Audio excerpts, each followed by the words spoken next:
అందరికీ నమస్కారం. పొలిటికల్ సైన్స్లో 18th టాపిక్ వచ్చి అధికార పృథక్కరణ సిద్ధాంతం. లక్ష్యాలు. మాంటెస్క్యూకు పూర్వము అధికార పృథక్కరణ సిద్ధాంతం ఏ విధంగా ఉన్నది తెలుసుకోవటం. మాంటెస్క్యూ అభిప్రాయాలను అవగాహన చేసుకొనటం. ఆధునిక ప్రభుత్వాలకు ఈ సిద్ధాంతం ఎలా వర్తించేది వివరించడం. విషయక్రమం. అధికార పృథక్కరణ సిద్ధాంతము అర్థము. సిద్ధాంత చరిత్ర. మాంటెస్క్యూ అధికార పృథక్కరణ సిద్ధాంత వివరణ. మాంటెస్క్యూ సిద్ధాంత ప్రధానాంశాలు. సిద్ధాంత విమర్శ. మాంటెస్క్యూ సిద్ధాంత ప్రాధాన్యత. అమెరికాలో అధికార పృథక్కరణ సిద్ధాంత ఆచరణ. ఇంగ్లాండ్, ఇండియాలలో అధికార పృథక్కరణ సిద్ధాంతము. సారాంశం. అధికార పృథక్కరణ సిద్ధాంతము అర్థము. ప్రభుత్వాంగాలైన శాసన, కార్యనిర్వాహక, న్యాయశాఖల మధ్య సంబంధం ఎలా ఉండాలనే సమస్యలపై రాజనీతి శాస్త్రవేత్తల మధ్య ఏకాభిప్రాయం. కొందరి దృష్టిలో ప్రభుత్వాంగాల మధ్య సన్నిహిత సంబంధం ఉండటం అవసరం. కానీ మాంటెస్క్యూ ఈ 3 శాఖలను స్వతంత్రంగా 3 విభిన్న సంస్థలకు అప్పగించాలని వాదించారు. మాంటెస్క్యూ అధికార కేంద్రీకరణను గ్రహించారు. మాంటెస్క్యూ ప్రతిపాదించిన సిద్ధాంతాన్ని అధికార పృథక్కరణ సిద్ధాంతం అంటారు. సిద్ధాంత చరిత్ర. ప్రాచీన గ్రీకు తత్వవేత్త అరిస్టాటిల్ మొదటిసారిగా ప్రభుత్వాధికారాలను శాసన, మెజిస్టీరియల్, న్యాయ సంబంధమైనవిగా వర్గీకరించారు. కానీ ఈ వర్గీకరణ ఆధునిక శాస్త్రవేత్తలకు ఆమోదయోగ్యం కాదు. ఆ తర్వాత జాన్ లాక్ ప్రభుత్వాధికారాలను శాసన, కార్యనిర్వాహక, విదేశీ సంబంధమైనవిగా విభజించారు. కానీ ఇది కూడా సరైన వర్గీకరణ కాదు. ఆ తర్వాత ఫ్రెంచ్ రచయిత అయిన మాంటెస్క్యూ ప్రభుత్వాధికారాలను శాసన, కార్యనిర్వాహక, న్యాయాధికారాలుగా విభజించారు. ఈ విభజనను ఆధునిక శాస్త్రవేత్తలందరూ అంగీకరిస్తారు. కానీ మాంటెస్క్యూ ప్రభుత్వ శాఖల మధ్య ఎలాంటి సంబంధం ఉండరాదని, అవి పూర్తిగా వేరై ఉండాలంటూ అధికార పృథక్కరణ సిద్ధాంతాన్ని ప్రతిపాదించాడు. మాంటెస్క్యూ ఫ్రెంచి నియంత అయిన 14వ లూయి హయాంలో ఫ్రాన్స్లో జీవించాడు. అందువలన సమకాలీన ఫ్రెంచి రాజకీయ పరిస్థితుల ప్రభావం ఆయనపై విశేషంగా పడింది. 1720వ సంవత్సరం తర్వాత ఆయన కొంతకాలము ఇంగ్లాండ్లో నివసించాడు. ఆ కాలంలో మాంటెస్క్యూ బ్రిటిష్ ప్రజలు అనుభవిస్తున్న స్వేచ్ఛా స్వతంత్రాల చేత ప్రభావితుడయ్యాడు.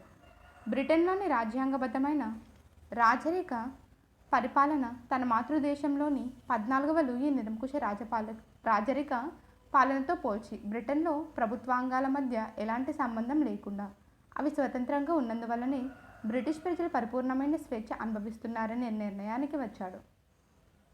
మాంటెస్క్యూ అధికార పృథక్కరణ సిద్ధాంత వివరణ. మాంటెస్క్యూ తన అధికార పృథక్కరణ సిద్ధాంతాన్ని స్పిరిట్ ఆఫ్ లాస్ అనే గ్రంథంలో ఈ క్రింది విధంగా వివరించారు. శాసన, కార్యనిర్వహణాధికారాలు ఒకే వ్యక్తి లేదా ఒకే సంస్థ చేతిలో ఉండటం వ్యక్తి స్వేచ్ఛకు భంగకరం. ఎందుకంటే శాసనాలను రూపొందించిన వ్యక్తే వాటిని నిరంకుశంగా అమలు చేసే అవకాశం ఉంటుంది. అలాగే న్యాయశాఖను శాసన, కార్యనిర్వాహక శాఖల నుండి వేరు చేయకపోవడం కూడా వ్యక్తి స్వేచ్ఛకు ప్రమాదమే. న్యాయ శాసనాధికారాలను ఒకే వ్యక్తి చలాయించినట్లయితే వ్యక్తి స్వేచ్ఛ అతి నిరంకుశత్వానికి లోనై ఉండవలసి వస్తుంది. శాసనాన్ని తయారు చేసే వ్యక్తి న్యాయపాలన చేసినట్లయితే వ్యక్తి స్వేచ్ఛకు రక్షణ ఉండదు. అలాగే న్యాయాధికారాన్ని కార్యనిర్వహణాధికారంతో చేర్చినట్లయితే న్యాయమూర్తి దౌర్జన్యముగా వ్యవహరించే అవకాశం ఉంది. కాబట్టి వ్యక్తి స్వేచ్ఛ పరిరక్షణకు కార్యనిర్వాహక న్యాయాధికారాలలో ఏ రెండు కూడా ఒకే వ్యక్తి లేదా ఒకే సంస్థ చేతిలో కేంద్రీకృతం కాకూడదు. సిద్ధాంత ప్రధానాంశాలు. మాంటెస్క్యూ అధికార పృథక్కరణ సిద్ధాంతంలో ఈ క్రిందివి ప్రధానాంశాలు. వ్యక్తి స్వేచ్ఛ పరిరక్షించబడాలంటే శాసన, కార్యనిర్వాహక, న్యాయాధికారాలను వేరుచేసి విభిన్న వ్యక్తులుగా కానీ విభిన్న సంస్థలుగా కానీ అప్పచెప్పాలి. పై 3 అధికారాలలో ఏ రెండు ఒకే వ్యక్తి చేతిలో ఉండకూడదు. అధికార కేంద్రీకరణ వ్యక్తి స్వేచ్ఛకు భంగకరం. అధికార కేంద్రీకరణ నిరంకుశత్వానికి, అధికార దుర్వినియోగానికి దారితీస్తుంది. సిద్ధాంత విమర్శ. మాంటెస్క్యూ సిద్ధాంతం ఈ క్రింది విధంగా నిశిత విమర్శకు గురి అయింది. మాంటెస్క్యూ భావించినట్లు ఇంగ్లాండ్లో పూర్తి అధికార విభజన లేదు. పార్లమెంటరీ విధానం అమలులో ఉన్నందున ఇంగ్లాండ్లో రాజు రాజ్యాంగబద్ధుడైన పాలకుడుగా వ్యవహరిస్తున్నాడు. మంత్రిమండలి పార్లమెంటుకు బాధ్యత వహిస్తూ కార్యనిర్వహణాధికారాన్ని చెలాయిస్తుంది. అదీ కాక ఇంగ్లాండ్లో న్యాయశాఖ కూడా శాసన విభాగం నుండి వేరు చేయబడలేదు. లార్డ్ సభ ఉన్నత న్యాయస్థానంగా వ్యవహరిస్తుంది. కాబట్టి మాంటెస్క్యూ భావించినట్లు ఇంగ్లాండ్లో శాసన, కార్యనిర్వాహక, న్యాయాధికారాలు భిన్న సంస్థలకు అప్పగించడం జరగలేదు. బ్రిటిష్ రాజును వాస్తవ కార్యనిర్వహణాధికారిగా భావించి ఆయనను ఫ్రెంచి రాజుతో పోల్చడంతో మాంటెస్క్యూ సిద్ధాంతము తప్పుత్రోవ పట్టింది. ప్రభుత్వాంగాలను పూర్తిగా వేరు చేయడం సాధ్యం కాదు. ప్రభుత్వాంగాలను పూర్తిగా వేరుపరచడం సాధ్యపడదు. ప్రభుత్వము కూడా జీవమున్న ప్రాణి. అందువలన ప్రభుత్వాధికారాలను సంపూర్ణంగా వేరుపరిచి వాటిని స్వతంత్రములైన విభిన్న సంస్థలకు అప్పగించడానికి వీలు పడదు. అలా చేయడం వలన పాలనా సామర్థ్యం దెబ్బతింటుంది. ప్రభుత్వాంగాలను పూర్తిగా వేరుపరిస్తే వాటి మధ్య తరచూ సంఘర్షణలు రావచ్చు. శాసన వ్యవస్థ ఉన్నతమైనది. మాంటెస్క్యూ అభిప్రాయంలో ప్రభుత్వాంగాలు 3 సమాన ప్రాధాన్యతను కలిగి ఉన్నాయి. కానీ శాసన విభాగము మిగిలిన రెండింటికంటే ఉన్నతమైనది. శాసనసభలు ఆమోదించిన శాసనాల పరిధిలోనే కార్యనిర్వాహక న్యాయశాఖలు పనిచేస్తాయి. పార్లమెంటరీ ప్రజాస్వామ్యానికి వ్యతిరేకం. అధికార పృథక్కరణ సిద్ధాంతమునకు పార్లమెంటరీ విధానం పూర్తిగా వ్యతిరేకం. ఈ విధానంలో శాసన కార్యనిర్వాహక వర్గాలు సన్నిహిత సంబంధాన్ని కలిగి ఉంటాయి. మంత్రిమండలి శాసనసభకు బాధ్యత వహిస్తూ తన అధికారాన్ని వినియోగిస్తుంది. ప్రభుత్వాంగాల మధ్య అంతర్గత సంబంధం ఉన్నది. ప్రభుత్వాంగాలను వాటి అధికార విధులను బట్టి పూర్తిగా వేరుపరచడం సాధ్యం కాదు. ప్రభుత్వాంగాల మధ్య అంతర్గత సంబంధం ఉన్నది. శాసనసభలు శాసన నిర్మాణంతో పాటు అనేక ఇతర విధులను కూడా నిర్వర్తిస్తున్నాయి. అలాగే కార్యనిర్వాహక వర్గం నియోజిత శాసనాధికారము క్రింద కొంత శాసనాధికారాన్ని వినియోగిస్తున్నది. అలాగే న్యాయశాఖ తన న్యాయ సమీక్షాధికారము క్రింద శాసనాలను రాజ్యాంగ విరుద్ధాలను ప్రకటిస్తున్నది. కావున ప్రభుత్వాంగాల విధులను పూర్తిగా వేరుపరచడం సాధ్యపడదు. సమర్థవంతమైన పాలనకు ప్రభుత్వాంగాల మధ్య సన్నిహిత సంబంధం ఉండవలసినదని అవసరం ఎంతైనా ఉంది. మాంటెస్క్యూ ఊహించిన విధంగా అభివృద్ధి చెందిన పార్టీ విధానం ప్రభుత్వాంగాలను ముఖ్యంగా శాసన కార్యనిర్వాహక శాఖలను సన్నిహితం చేస్తుంది. మాంటెస్క్యూ సిద్ధాంత ప్రాధాన్యత. మాంటెస్క్యూ ప్రతిపాదించిన అధికార పృథక్కరణ సిద్ధాంతం ఆచరణ యోగ్యము, ఆమోదయోగ్యము కాకపోయినప్పటికీ దానికి కొంత ప్రాధాన్యత లేకపోలేదు. మాంటెస్క్యూ సిద్ధాంతాన్ని ప్రముఖ ఇంగ్లాండ్ న్యాయవాది బ్లాక్స్టోన్, ప్రఖ్యాత అమెరికన్ రచయిత హెమిల్టన్ కూడా సమర్థించారు. మాంటెస్క్యూ చేసిన సిద్ధాంత వివరణ సరైనది కాకపోయినప్పటికీ అతడు ప్రతిపాదించిన లక్ష్యాలు ఉదాత్తమైనవి. అవి వ్యక్తి స్వేచ్ఛను రక్షించడం, అధికార దుర్వినియోగాన్ని నిరోధించడం. అధికార కేంద్రీకరణ వ్యక్తి స్వేచ్ఛకు ప్రతిబంధకమనే విషయాన్ని అందరూ అంగీకరిస్తారు. మాంటెస్క్యూనే చెప్పినట్లు శాసన కార్యనిర్వాహక శాఖలను పూర్తిగా వేరుపరచడం సాధ్యం కాదు. కానీ న్యాయశాఖను మాత్రం మిగిలిన ప్రభుత్వాంగాల నుండి తప్పక వేరు చేయాలి. స్వతంత్ర న్యాయశాఖ ప్రాముఖ్యాన్ని ఆధునిక రాజ్యాలు గుర్తించాయి. మాంటెస్క్యూ సిద్ధాంతం అమెరికా రాజ్యాంగ నిర్మాతలపైన, ఫ్రెంచ్ మేధావులపైన విశేషమైన ప్రభావాన్ని చూపింది. అధికార పృథక్కరణ సిద్ధాంతం ప్రాతిపదికగానే అమెరికా రాజ్యాంగం రచించబడింది. ఫ్రెంచ్ మానవ హక్కుల ప్రకటన కూడా ఈ సిద్ధాంతాన్ని ఆమోదించింది. కానీ అధికార పృథక్కరణ సిద్ధాంతాన్ని పూర్తిగా ఆధునిక రాజ్యాలలో అమలు చేయడం సాధ్యం కాదు. అమెరికాలో అధికార పృథక్కరణ సిద్ధాంత ఆచరణ.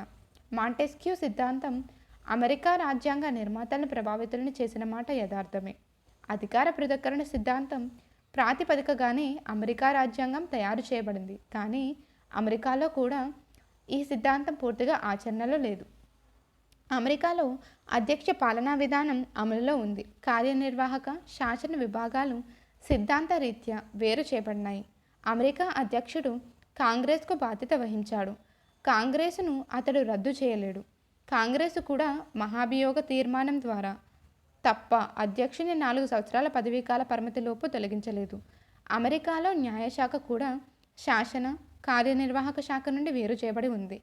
తన న్యాయ సమీక్షాధికారాన్ని ఉపయోగించి అమెరికా సుప్రీంకోర్టు కాంగ్రెసు శాసనాలను కానీ అధ్యక్షుని ప్రత్యేక ఆజ్ఞలను కానీ రాజ్యాంగ విరుద్ధాలను ప్రకటించగలడు. కావున సిద్ధాంత రీత్యా అమెరికాలో ప్రభుత్వాంగాలు పూర్తిగా వేరు చేయబడినాయి. కానీ కాంగ్రెసు అధ్యక్షుడు సుప్రీంకోర్టుల మధ్య వాస్తవానికి సన్నిహిత సంబంధం ఉంది.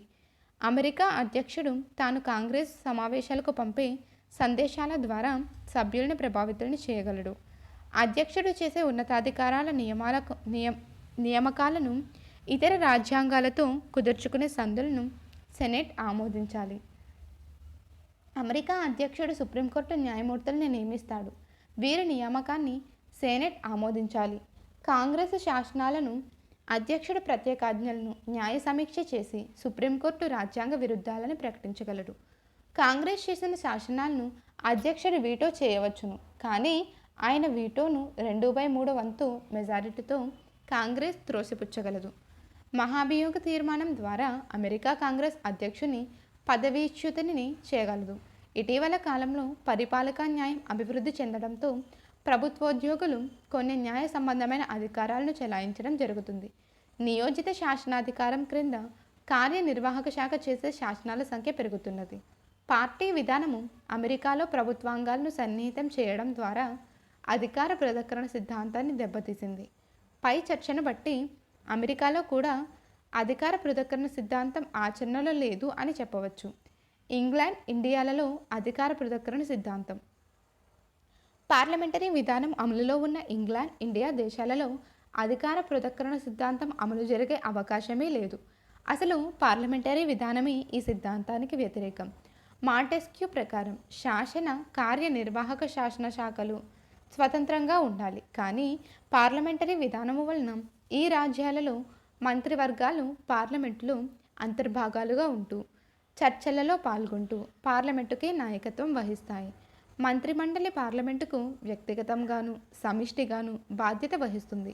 పార్లమెంటు విశ్వాసాన్ని పొందినంతకాలం మాత్రమే మంత్రివర్గాలు అధికారంలో ఉంటాయి. కానీ వాస్తవానికి తన పార్టీ మెజారిటీ సభ్యుల మద్దతుతో మంత్రిమండలి పార్లమెంటును నడిపిస్తుంది. పార్లమెంటును రద్దు చేయవలసిందని బ్రిటిష్ ప్రధాని రాజుకు భారత ప్రధాని రాష్ట్రపతికి సలహా ఇవ్వవచ్చును. వారి సలహాను సాధారణంగా పాటించడం జరుగుతుంది. కాబట్టి ఇంగ్లాండ్, ఇండియా దేశాలలో పార్లమెంటరీ విధానం ఉన్నందున శాసన, కార్యనిర్వాహక శాఖలు అత్యంత సన్నిహితంగా పనిచేస్తాయి. పరిపాలన, న్యాయభావన వృద్ధి చెందడంతో ఈ దేశాలలో ప్రభుత్వోద్యోగులు న్యాయాధికారాలను కూడా కొంతవరకు చెలాయిస్తున్నారు. రెండు దేశాలలోనూ కార్యనిర్వాహక వర్గము నియోజిత శాసనాధికారాన్ని వినియోగించుకుంటున్నది. శ్రేయోరాజ్య భావన వ్యాప్తి చెందడంతో కార్యనిర్వాహక శాఖ అధికారాలు, విధులు విపరీతంగా పెరిగాయి. పైగా ఇంగ్లాండ్లో న్యాయశాఖ పార్లమెంటు నుండి పూర్తిగా వేరు చేయబడలేదు. లార్డ్స్ సభయే దేశంలో ఉన్నత న్యాయస్థానంగా వ్యవహరిస్తుంది.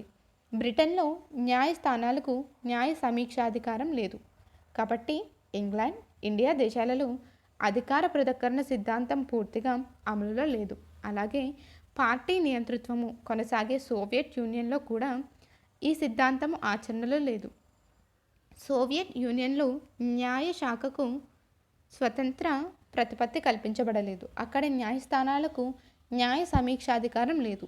సుప్రీం సోవియట్ మంత్రిమండలి రెండూ కమ్యూనిస్టు పార్టీ గుత్తాధిపత్యం క్రిందనే ఉంటాయి.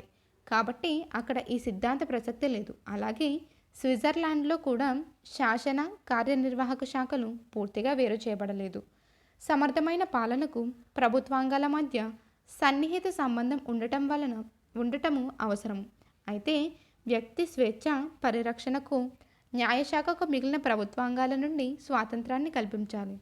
ఈ వాస్తవాన్ని ఆధునిక ప్రభుత్వాలు చాలా వరకు గుర్తించాయి. సారాంశం: అధికార పృథక్కరణ సిద్ధాంతం ప్రధానంగా శాసన, నిర్మాణ, కార్యనిర్వాహక, న్యాయ నిర్ణాయక అంగాలనే 3 ప్రభుత్వ అంగాల మధ్య అధికారాల పంపిణీ గురించి తెలియజేస్తుంది.